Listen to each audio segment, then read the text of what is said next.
So me and my partner Zali here. Oh, well, thank you.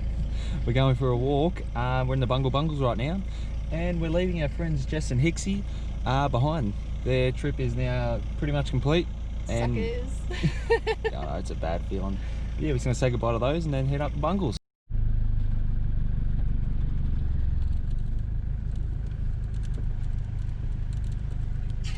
See you later. Bye. Catch you later. See you, mud crab. So if you're just joining us, I thought I'd give you a bit of a recap on what we've done the last couple of days. Last time you saw us, we were in Kununurra fishing off Ivanhoe Crossing and also going up to Spring Creek and exploring around that area up there. And now we are 200 kilometers south of Kununurra, which is the Bungle Bungles National Park. Now this is sort of like a Carragini style place where you camp and you sort of do hikes and check out the place during the day. So yeah, pretty excited to take a look at this place. It's got to get up early. It's about 5 o'clock. The sun's well and truly up and daylight almost. And you've got to basically get the hikes done nice and early because it gets so hot during the day here. But take you around and show you what it's all about.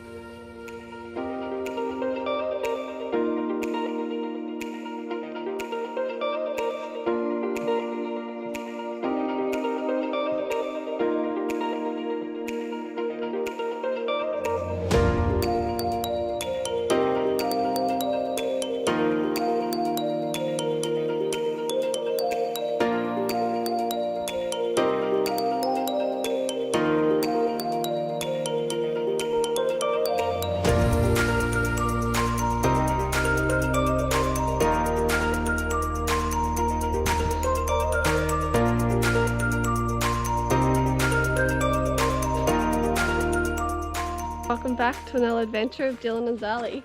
I know, here we are. We're at the Bungle Bungles.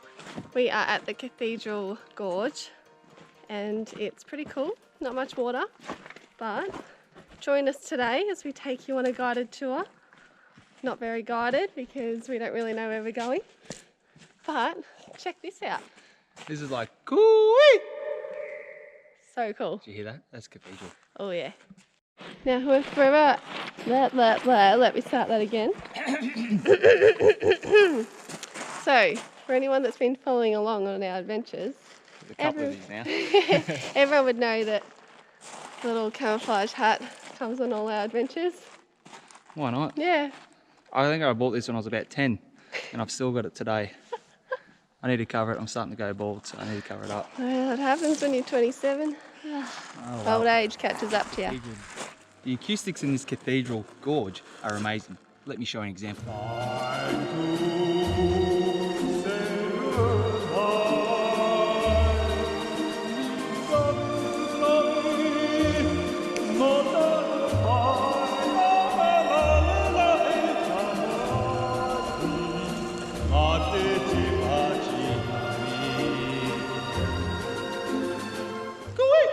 Well, I don't know about you guys, but that was the cringiest thing I've ever seen. When we finished, we were walking out and two people walked in and Dylan's like, I guess you heard my singing. And they're like, yeah, we did. Oh well, you're never alone. There's always yeah. someone around. There's always someone listening. And watching with cameras. We're here on the other side of the Bungle Bungles range. Basically, we took the whole day off sitting at camp because it gets so hot here during the day that basically you hike in the morning and you hike in the afternoon. You just don't move during the day, and it's starting to enter wet season, sort of like the bugs and the flies and the heat are getting a lot worse. Like I'll show you this, but you look down here, this is just all flies. They are well and truly coming out. Like, there's dropped a bit of water down there.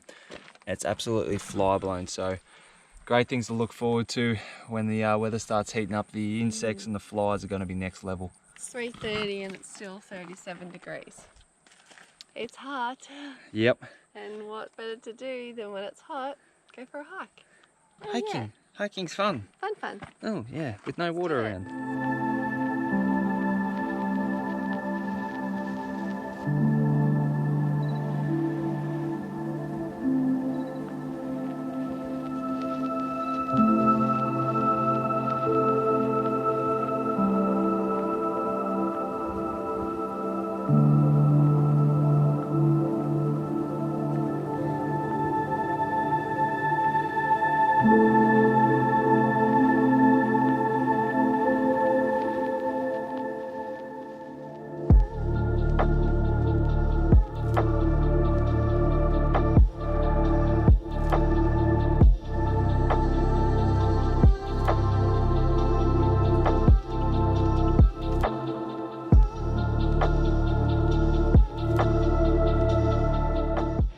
So after that dark long walk, we finally made it to the end of the Echidna Chasm.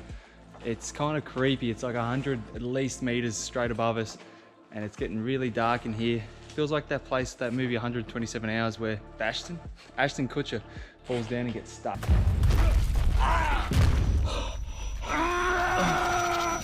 Like there's rocks over here that sort of get stuck in the crowd.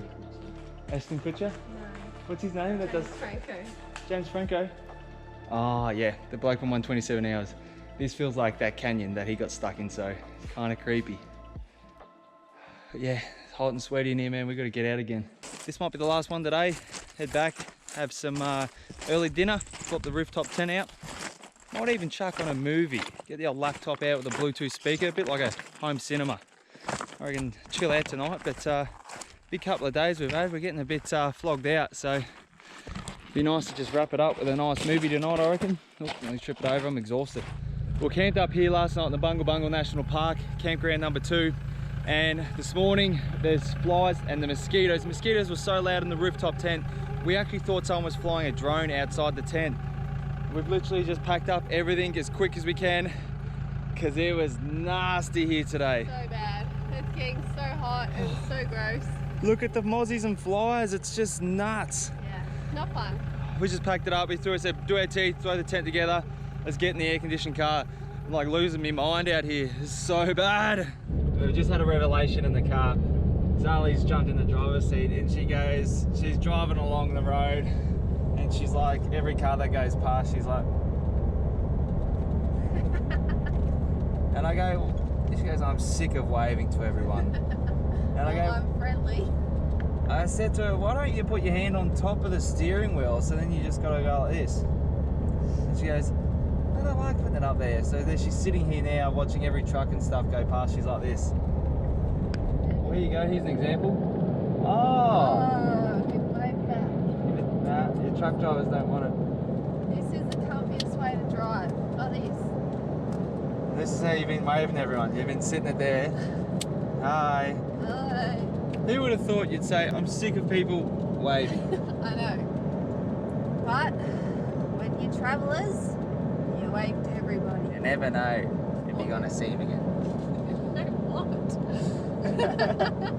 We're just driving off to Fitzroy Crossing now. Apparently the caravan park here is safe. When I say safe, there is a story, man, on Wiki Camps was camping. He was getting rocks thrown at his tent by some local youths, and they were demanding to get his Land Cruiser keys.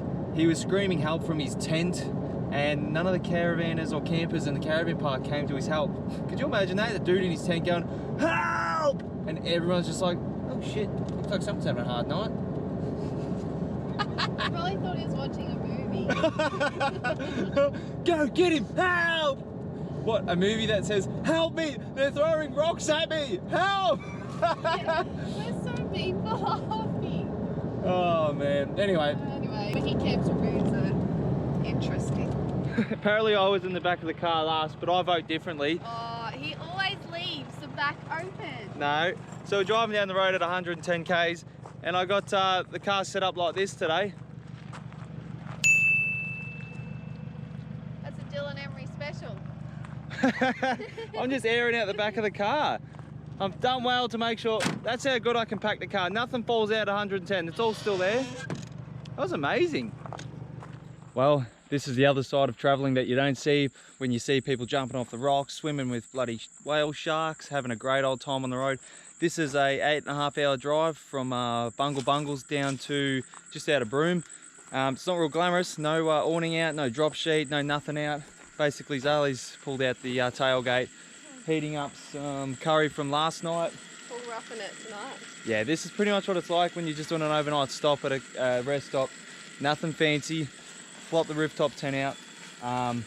Yeah, real basic, real rough, but why set up anything else if you're just gonna set it up for tomorrow? No thanks, we don't like setting up things that we don't need to use. No, we may look like little grubs out here, but I tell you what, when you've been doing it a few months and a few months in a row, you don't want to set it all up. Anyway, tomorrow I'll let you know what's going on. I'm gonna hit the rack soon. Gonna go to bed very, very soon. The mozzies and stuff are starting to come out. We'll see ya in the morning. Alrighty, so we're back in Broome. Well, near Broome anyway. We're back on the Cape Leveque Road at South Quandong Point. So we're gonna chuck the wall up because it is very sunny out here. Very hot out here. Yeah, we love free camping, but whenever you go free camping, it's always windy and mozzies and flies and all that fun stuff that comes with it. So you got to defend against it. Yep. So we're chucking up the wall on the awning right now. I don't think we're going to move the car for a little bit because once you start setting up all this stuff, you don't want to move the car. Yeah, us rooftoppers don't like moving far when you've pulled up to a camp. As you can see, 270 awning isn't really doing too much for our cooking area here. It's all under the sun. So I will show you how easy it is to whack the awning up. The awning? To whack the sidewall up. Wall one. See if I can do this by myself or make a fool out of myself. You might need to move the table in. Maybe, yeah. Also, another boyfriend thing. Does anyone else go, yeah, let's do this.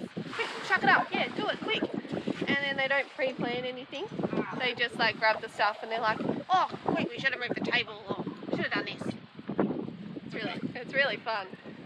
Because I'm always like, oh, how are you going to do it with that there? You worry about that. That's the future use problem. Yeah, he worries about it when it happens. Here he goes. Show us how it's done, Dill. Oh, I've got stuff going on everywhere. It's all over. Oh. Real, look at this, look at us go. All right, that's zipped up all the way to the end. Next job is, let's see this in action. Looks pretty cozy.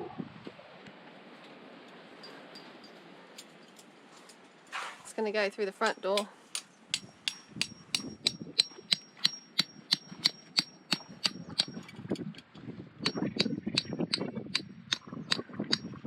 Now when I do this, I use one peg to do 2 points, and I also put the guy rope all in the one peg because it saves a peg, and there's already enough pegs in this setup. So, oh, that's a rock.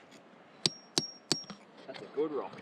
Wise man. So if you do that, then you can do your guy rope up all under the one peg.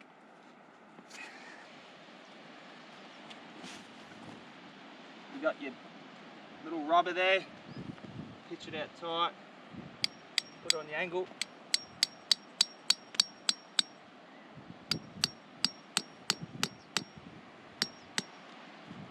Chuck that one underneath it. Now, probably a sand peg for this one, but see how it goes. Not bad for one person. How sexy does this look? We love when we can put a wall on. Yeah. Any excuse. We're like, oh, should we put a wall on? It's a bit sunny. Because it looks sexy. It's cool when you have like all these walls on too. And then I tried to convince Dylan to put the annex on with me last night, but he wasn't that keen. I couldn't be bothered. Oh, Sorry. I love the annex because you actually like can get away from all the elements, but the wall will do. Done. I just look at the timer. That was about 5 minutes from start to when we were talking till it's over. I'm puffing. Look how fit I am. But yeah, that's a monster wall. That's wall number one. As you can see, the sun was coming down straight into the room there. Now we're sweet, start some editing today. And that's what's good about the Darchie walls, because they have one wall is 2. So you're putting up 2 walls all in one. So. And you've got a few options. You can zip up, there's a door here like Zali was talking about. There's also, you can zip up any portion of the wall and you can completely roll that up and tie it up the top here with those eyelets. And just for extra, what do you reckon? Extra strength and extra room? Yeah, probably more extra room, and it stops it from flapping. You're going to attach guy ropes to here, and you're sort of running that down on the angle, pulls it out tight, and it gives you a tiny bit more space. Just pulls it out a little bit more, but... yeah, welcome to our home. Thanks for coming on our tour.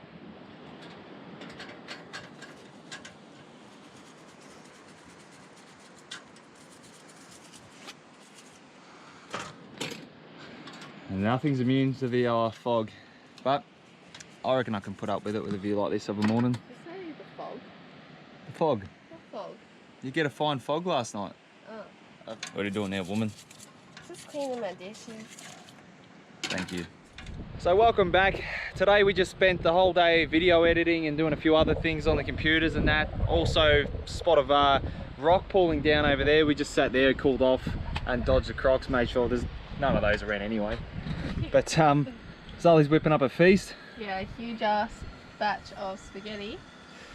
Nice. That seems to be all we eat at Dylan's request. That's a big batch of spaghetti, so there's like 1.6 kilos worth of mince in that. Yeah, just feeding our big family of 4. Yeah, that'll get us at least probably 2.5 meals, so that's good.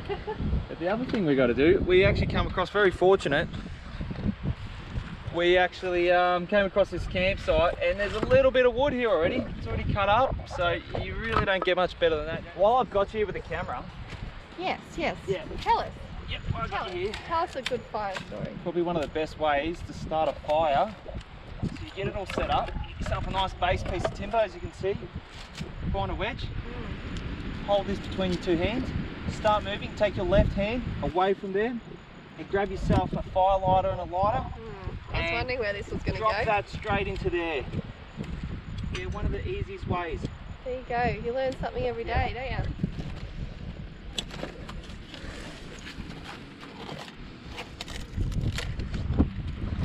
Bloody genius. Thank God for you, Dylan, hey? Oh, this is a rough looking fire. It's going to last about 20 minutes, is that little amount of wood. Also, check out our little mate. Not sure what he's smoking, but someone made this little masterpiece.